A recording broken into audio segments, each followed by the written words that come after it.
IMF भी हमें मज़ीद कर्जे का प्रोग्राम नहीं देगा जब तक कि हम पेट्रोल और डीज़ल की कीमत ना बढ़ाएं। पेट्रोल की कीमत में, डीज़ल की कीमत में, केरोसिन ऑयल की कीमत में और लाइट डीजल ऑयल की कीमत में 30 रुपये फ़ी लीटर इजाफा होगा। पहले दिन से ये कहता आ रहा था कि आवाम के ऊपर कुछ ना कुछ बोझ डालना नागुज़ीर है। तो जितने पैसे वाले लोग हैं उनको भी हम सब्सिडी दे रहे हैं। उस सब्सिडी की वजह से यहाँ पर पेट्रोल और ईंधन का कंजम्पशन भी बढ़ गया है और हमारी फॉरेन एक्सचेंज रिजर्व पे प्रेशर भी आ।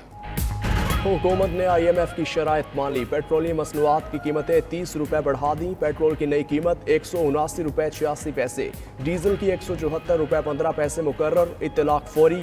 मिफ्ता इस्माइल कहते हैं पेट्रोलियम कीमतें बढ़ाए बगैर IMF का प्रोग्राम नहीं मिल सकता।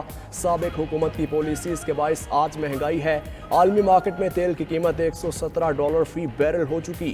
हुकूमत 15 दिन में 55 अरब रुपए का नुकसान बर्दाश्त कर चुकी।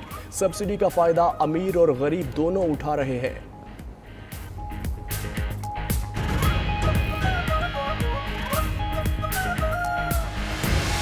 इम्पोर्टेड हुकूमत की तरफ से अवाम को बहुत बड़ा तोहफा मिला है। 30 रुपये कीमत बढ़ाई है अवाम ने, हुकूमत ने। सिर्फ पेट्रोल नहीं बढ़ी, अब महंगाई की एक सुनामी आएगी।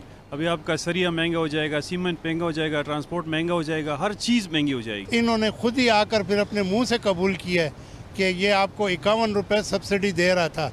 आज वो इनकी बातें दावे कहाँ गए। जो गरीब बेचारा 2 वक्त की रोटी खा सकेगा, अब वो भी नहीं खा सकेगा। जाहिर है वो पेट्रोल भरेगा या रोटी लेगा, क्या लेगा। इससे आवाम पिसेगी और इसके अलावा और कुछ नहीं हो सकता। हुकूमत बढ़ाने पे बढ़ाती जा रही है। हुकूमत को तो कोई शर्म है नहीं। नून की हुकूमत भी यही वो सारे काम दोहरा रही है जिससे आवाम का जीना मज़ीद दोबर हुई है। पेट्रोल पे सारा सिस्टम चलता है तो हर चीज़ें महंगी होंगी। अब मजबूर हैं, भूखे तो नहीं मरना ना। अभी तो हुकूमत भी चेंज हो गया लेकिन आवाम का जी हाल है। पेट्रोल की असर हर चीज़ पे पड़े।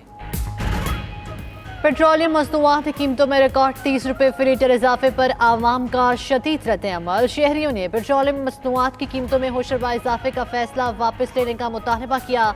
कहा महंगाई पहले ही आसमान से बातें कर रही है, पेट्रोल मजीद महंगा होने से जीना दोभर हो जाएगा।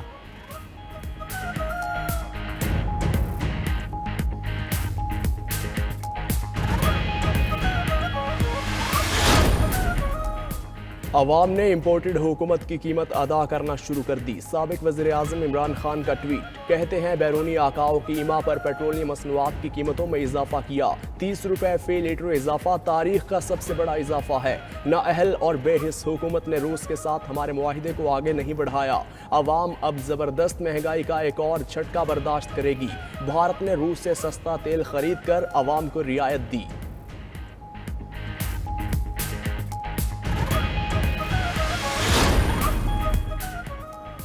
पेट्रोलियम कीमतों में इजाफा, किराए भी बढ़ गए। पाकिस्तान ट्रांसपोर्ट कौंसिल और इंटरसिटी बस ओनर्स का किरायों में 30 से 35% इजाफे का ऐलान। गुड्स ट्रांसपोर्ट ने किरायों में इजाफा न करने की सूरत में पहिया जाम की धमकी भी दे दी। आज गुड्स ट्रांसपोर्ट कंपनीज का हंगामी इजलास होगा।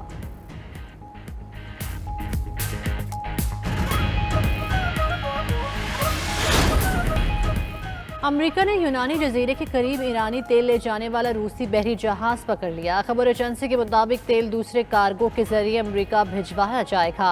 ईरानी तेल और रूसी कार्गो दोनों को अलग अलग अमेरिकी पाबंदियों का सामना है। रूसी बहरी जहाज का नाम 1 मार्च को तब्दील करके ईरानी परचम लहरा दिया गया था।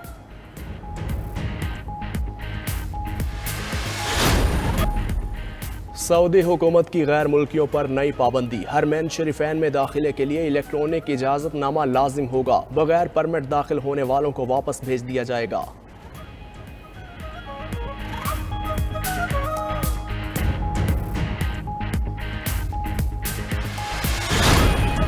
वाज़ेह कर देना चाहता हूं जत्थे के सरबराह को कि तुम्हारी डिक्टेशन नहीं चलेगी। ये हाउस खुद फैसला करेगा। हमें शफाफ इलेक्शन कराने हैं, कब कराने हैं ये ऐवान फैसला करेगा। ये फैसला कर लिया है तो फिर दोबारा धरने, फिर आग लगाओ। किस तरह कल इस्लामाबाद के इस हसीन बाग को उजाड़ा गया।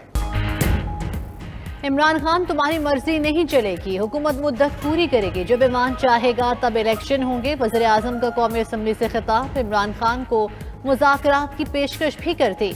कहा मुज़ाकरात के लिए कमेटी बना सकते हैं। किसी जत्थे को डंडों के जोर पर आइन से बगावत का हक नहीं दिया जा सकता। वज़ीर आज़म का अमन अमान कायम रखने पर कानून नाफिज करने वाले इदारों के अफसरों और अहलकारों को खराज तहसीन।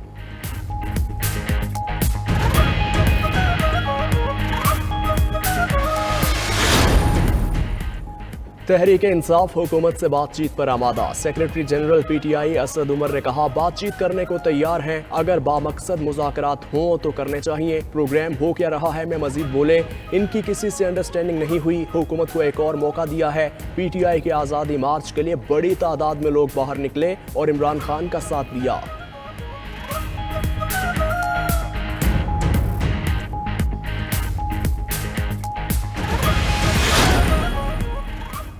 सुप्रीम कोर्ट ने इमरान खान के खिलाफ कार्रवाई की हुकूमती दरखास्त मुस्तरद कर दी। 5 रुकनी बेंच ने रिमार्क्स थे, अदालत आईनी हकूक़ के तहफ़्फ़ुज़ के लिए है, कार्रवाई मफरूज़ों की बुनियाद पर नहीं हो सकती। पीटीआई को भी हुकूमत पर कई तहफ़्फ़ुज़ात होंगे। अटॉर्नी जनरल ने मौक़िफ़ अपनाया, पीटीआई ने अदालती हुक्म की खिलाफ वर्जी की है। चीफ जस्टिस ने कहा, मुमकिन है इमरान खान को पैगाम दुरुस्त न पहुँचा हो। तोड़ फोड़ और जलाओ घिराव अफसोसनाक है, अदालत का सियासी जमातों पर एतमाद टूटा।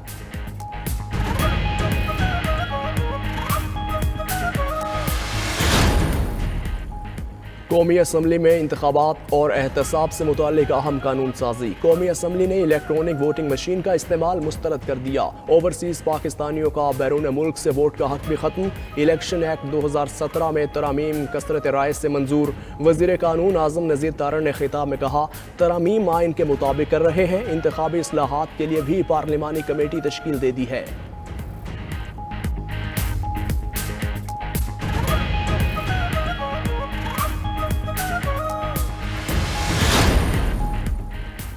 कौमी असम्बली ने नैब तरमीमी बिल मंजूर कर लिया, जिनमें नैब की मुद्दत 3 साल रिटायरमेंट पर दोबारा तकर्री नहीं होगी। वफाकी या सूबाई टैक्स मामलात नैब के दायरे इख्तियार से निकाल दिए गए।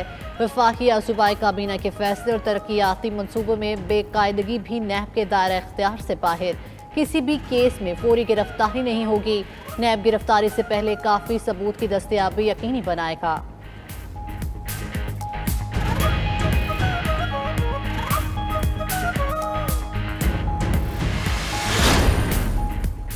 हुकूमत ने तहकीकात में कोई मुदाखलत नहीं की। FIA की रिपोर्ट सुप्रीम कोर्ट में जमा। कहा, वजारत दाखिला समेत कोई इदारा हुकूमती शख्सियात के खिलाफ ज़ेर तफ्तीश मुकदमात पर असरअंदाज नहीं हुआ।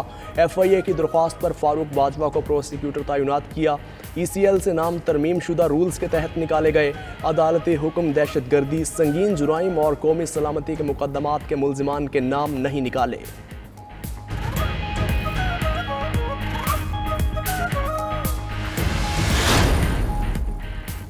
नैब ने फराह खान के कारोबार को देखने वाले 4 अफराद को शामिल तफ्तीश कर लिया। 4 अफराद को नोटिस जारी कर दिए गए।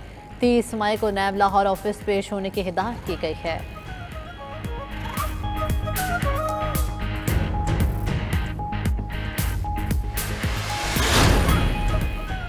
शहबाज शरीफ और हमजा शहबाज ने पंजाब को पुलिस स्टेट बना दिया। स्पीकर पंजाब असम्बली परवेज इलाही की पंजाब में अरकान असम्बली की गिरफ्तारियों की मजम्मत।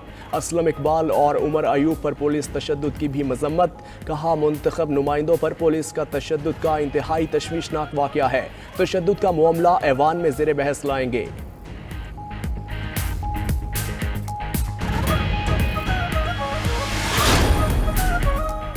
बलोचिस्तान असम्बली में वज़ीर आला के खिलाफ अदम एतमाद की करारदाद को मतलूबा हिमायत से न मिली। अब्दुल कुद्दूस पजंजो के खिलाफ अदम एतमाद की तहरीक BAP के ज़हूर बलेदी ने पेश की।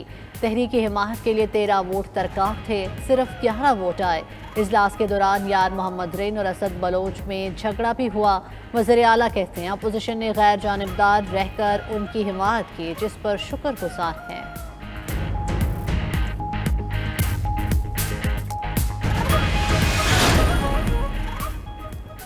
और अक़वाम मुत्तहिदा के अमन दस्तों के आलमी दिन के मौका पर खुसूसी तकरीब। अमन मिशन में शहीद होने वाले 6 पाकिस्तानी फ़ौजियों को बाद अज़ मर्ग एजाज़ दिया गया। 2021 में अक़वाम मुत्तहिदा के लिए खदमात में 6 पाकिस्तानियों ने जान का नजराना पेश किया। बाद अज़ मर्ग एजाज़ पाने वालों में दुनिया भर से अक़वाम मुत्तहिदा के 117 अमन फ़ौजी शामिल। पाकिस्तान के ताहिर अकराम, ताहिर महमूद, मोहम्मद नईम, आदिल जान, मोहम्मद शफीक और इब्रार सैयद के बाद अज़ मर्ग एजाज़ मिलेगा।